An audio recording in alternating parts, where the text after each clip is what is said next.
Masakit na ba yung likod mo dahil sa maling upuan? Oh, my back! Well, I got you!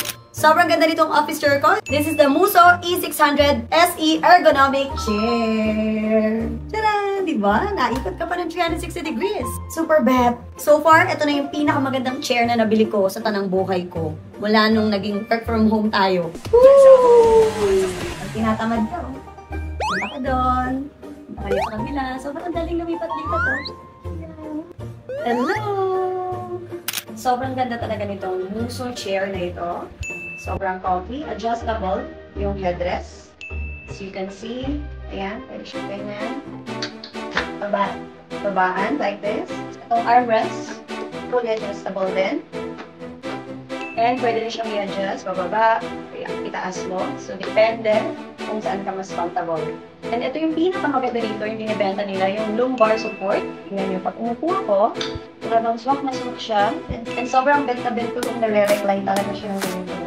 Yung kapag feeling mo na sobrang pagod din sa maghapon, lagi ka nasa computer, gusto mo namang gumahingan, pumikit. Ay, ang sarap. At sobrang soft ng cushion na to. Parang memory foam, ganun yung peg niya.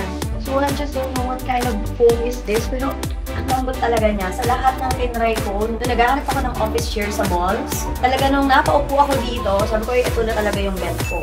Kaya talagang hinanap ko agad siya sa Shopee. And of course, pwede rin natin i-adjust yung height.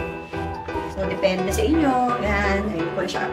Or ibaba natin. Ako kasi, dahil maliit lang ako, kailangan abot natin yung sahig. And speaking, tcharan! Idagdag mo na rin sa bibili mo para hindi ka mahirapan. Ayan, may patungan ng paa. Hindi ka nakaliyad na gano'n nakasangalay ng maghapon. So, ayan talaga. Sarap. Matulog. Hindi magtrabaho eh. Matulog na. Ayan, ito ko na sa inyo yung back part. So, ano pang nantay mo? I already tagged this product dito sa video na to. Bilhin mo na para comfortable ka na din like me. Deserve mo to kasi masipag ka. Talagang matulog. Kasi magtrabaho.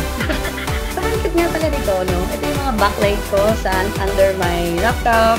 And kapag nag-video ako, so yun yung makikita mo yung mga backlight. This is a Tofu Light from Photo Alex.